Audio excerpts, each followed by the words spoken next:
Hello student, welcome to my channel target political science. Student, जो हमारी one liner की श्रृंखला चल रही है प्रश्नों के निचोड़ की, उसका चौथा भाग है। और आप किसी भी कॉम्पिटिटिव एग्जाम की अगर तैयारी कर रहे हैं तो आप इसे ज़रूर देखिए। और अगर आपने इसे सब्सक्राइब ना किया हो इस चैनल को तो आप सब्सक्राइब कर लें और अपने फ्रेंड्स सर्कल में इसे शेयर भी कर दें। तो चलिए आज हम आज की जो श्रृंखला है क्वेश्चन है उसे शुरू करते हैं। पहला है, अंतर्राज्यीय विवादों की जाँच करना और उन पर सलाह देना। ठीक, अंतर्राज्यीय विवादों की जांच करना और उन पर सलाह देना, केंद्र तथा राज्यों या एक या अधिक राज्यों के समान हितों के विषय पर अन्वेषण एवं विचार विमर्श करना एवं राज्यों के मध्य समन्वय के विषयों पर संस्तुतियां करना। ये उद्देश्य किसका है? तो यह उद्देश्य है अंतर्राज्यीय परिषद का। और फ्रेंड्स बता दें, जो अंतर्राज्यीय परिषद है इसे क्वेश्चन लगभग सभी एग्जामों में पूछे जा रहे हैं। सो आपके इसके बारे में बता दें, इसका जो अंतर्राज्यीय परिषद का जो अनुच्छेद है वह है 263 अनुच्छेद के तहत अंतर्राज्यीय परिषद का विवरण दिया हुआ है। और इसका जो कार्य है वही राज्यों के मध्य समन्वय स्थापित करना है। और उसके बाद इसका जो गठन हुआ था वह सरकारिया आयोग की अनुशंसा पर, ठीक, सरकारिया आयोग की अनुशंसा पर इसका गठन किया गया था। और 28 मई 1990 को सरकारिया आयोग के अनुशंसा पर इसका गठन किया गया था। ठीक, इसके अध्यक्ष जो होते हैं वह प्रधानमंत्री होते हैं। नेक्स्ट है, बिना अनुमति संसद से 60 दिन अनुपस्थित रहने पर किसी सांसद को घोषित किया जा सकता है अयोग्य। कावेरी नदी की जल बंटवारे का विवाद संबंधित है तमिलनाडु, कर्नाटक, केरल तथा पंडिचेरी। अंतर्राष्ट्रीय संधियों को भारत के किसी भाग अथवा संपूर्ण भारत में लागू करने के लिए संसद कोई भी कानून बना सकती है बिना किसी राज्य की सहमति से। ठीक, उसे किसी राज्य की सहमति की आवश्यकता नहीं पड़ती। संविधान का वह अनुच्छेद जिसके द्वारा प्रत्येक नागरिक के लिए संविधान का अनुपालन करना और उसके आदर्शों, संस्थाओं, राष्ट्रध्वज और राष्ट्रगान के लिए सम्मान प्रदर्शित करना एक कर्तव्य घोषित किया गया है, तो वह है अनुच्छेद 51 क या अनुच्छेद 51A के अंतर्गत। और नेक्स्ट है, संसद द्वारा संकट काल की घोषणा का अनुमोदन होना आवश्यक है 1 माह के अंतराल में। आपातकाल में राज्य विधानसभा की अवधि बढ़ाई जा सकती है संसद द्वारा। भारत में वित्तीय आपातकाल की घोषणा की गई है तो अब तक कभी नहीं। भारत में राष्ट्रीय आपातकाल की घोषणा करने का आधार नहीं है आंतरिक शांति को खतरा। वह अधिकार जो राष्ट्रीय आपातकाल तक में समाप्त या सीमित नहीं किया जा सकता वह है व्यक्तिगत स्वतंत्रता तथा जीवन का अधिकार। भारतीय संविधान के अनुच्छेद 356 के अंतर्गत राष्ट्रपति शासन सर्वप्रथम लागू किया गया था तो पेप्सू राज्य में। संविधान के अंतर्गत युद्ध या शांति की घोषणा की शक्ति निहित है राष्ट्रपति में। भारतीय संविधान के अंतर्गत आपातकाल होता है 3 प्रकार से। लोकसभा के विघटित रहने की अवस्था में अनुच्छेद 352 के अधीन आपात की घोषणा का अनुमोदन अनिवार्य है। लोकसभा की विघटित रहने की अवस्था में अनुच्छेद 52 के अधीन आपातकाल की घोषणा की जाती है राज्यसभा द्वारा और उसके उपरांत नई लोकसभा के पुनर्गठन तक। तब तक अनुमोदन अनिवार्य होता है जब तक राज्यसभा द्वारा उसके उपरांत नई लोकसभा के पुनर्गठन तक यह अस्तित्व में रहता है, जिसके द्वारा अपनी प्रथम बैठक से 30 दिनों के भीतर उसका अनुमोदन होना आवश्यक है। नेक्स्ट है, आपातकाल की घोषणा की स्वीकृति हेतु उसे संसद के समक्ष रखा जाना आवश्यक है 1 महीने के अंदर। राष्ट्रीय आपात की घोषणा निम्न आधारों पर की जा सकती है, तो वह है बाह्य आक्रमण, युद्ध और सशस्त्र विद्रोह के समय।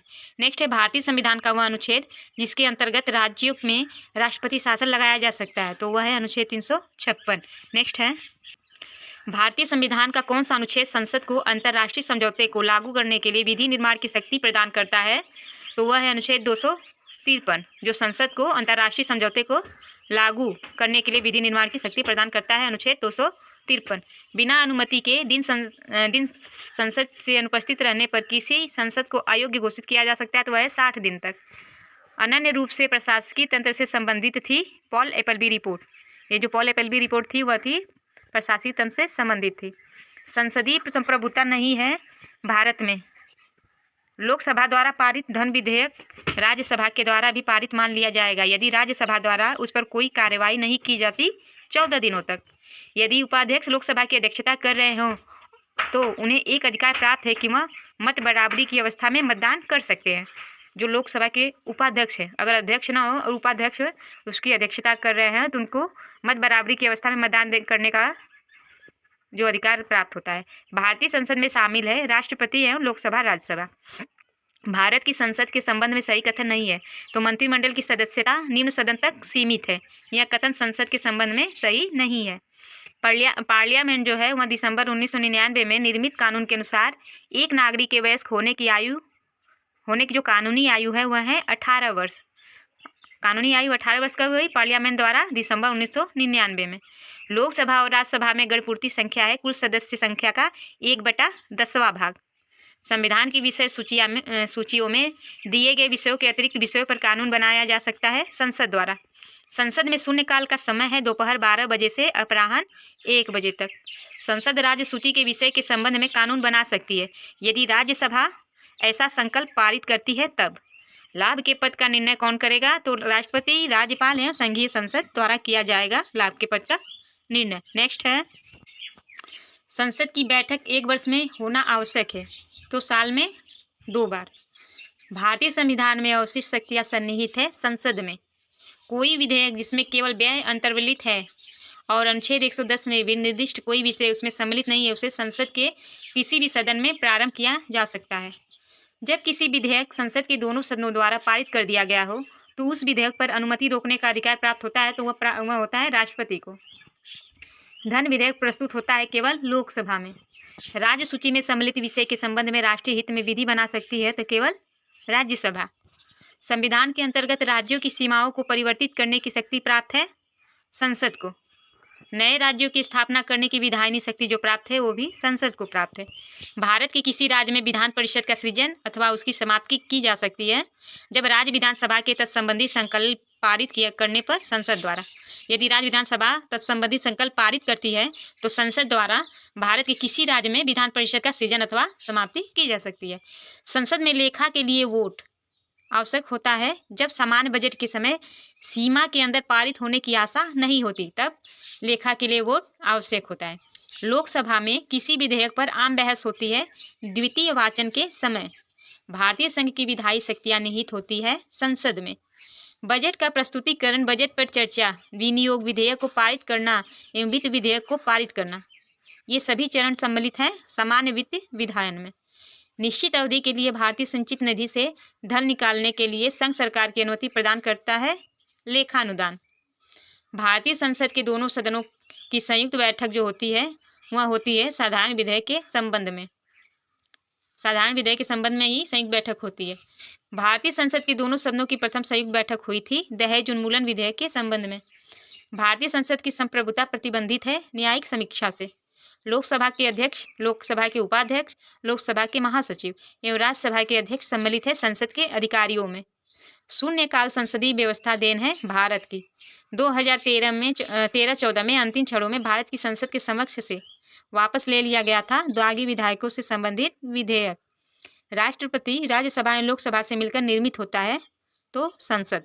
भारतीय संसद के अंग है लोकसभा, राज्यसभा और राष्ट्रपति। संसद के किसी भी सदन की सदस्यता से अयोग्य संबंधी प्रश्नों का निर्णय करता है तो वह है निर्वाचन आयोग के परामर्श से राष्ट्रपति। और लोकसभा और राज्यसभा के सदस्यों की अधिकतम जो संख्या होती है वह 552 से और 552 जो होती है वह लोकसभा की और 250 जो होती है वह राज्यसभा की। सो स्टूडेंट, आज क्वेश्चन बस इतना। अच्छा, आपको एक इम्पोर्टेंट जो आयोग है सरकारिया आयोग, इससे भी क्वेश्चन बहुत बनते हैं, वही कि मतलब ये किससे संबंधित है, तो केंद्र राज्य संबंधों से संबंधित है। और जो सरकारिया आयोग था उसका गठन हुआ था 1983 में, ठीक। और इसमें जो थे 3 सदस्य थे। रणजीत सिंह सरकारिया थे जो इसके अध्यक्ष थे, और बी शिव रमन थे और SR सेन थे। इसमें ये भी पूछा जाता है कि मतलब सरकारिया आयोग में कौन कौन थे, कौन नहीं थे, कैसे दे देगा नाम और पूछेगा इसमें से कौन नहीं थे। तो रणजीत सिंह सरकारिया जो अध्यक्ष थे, बी शिव रमन और SR सेन, 3 हो गया। इस समिति ने अपनी अंतिम रिपोर्ट जो दी थी वह 1987 में प्रस्तुत की थी, ठीक। और एक पुंछी आयोग भी था जो 2007 में जिसका गठन हुआ था, वो भी केंद्र राज्य संबंध से संबंधित है। सो फ्रेंड्स, आज बस इतना ही। फिर नेक्स्ट क्लास में मिलते हैं नेक्स्ट महत्वपूर्ण वन लाइनर के साथ। अगर आपको अच्छा लगा हो तो इसे शेयर करें, सब्सक्राइब करें, और LTE, TGT, PGT, GIC की पॉलिटिकल से तैयारी करें तो आप जल्द से जल्द इस चैनल से जुड़ जाएं। धन्यवाद।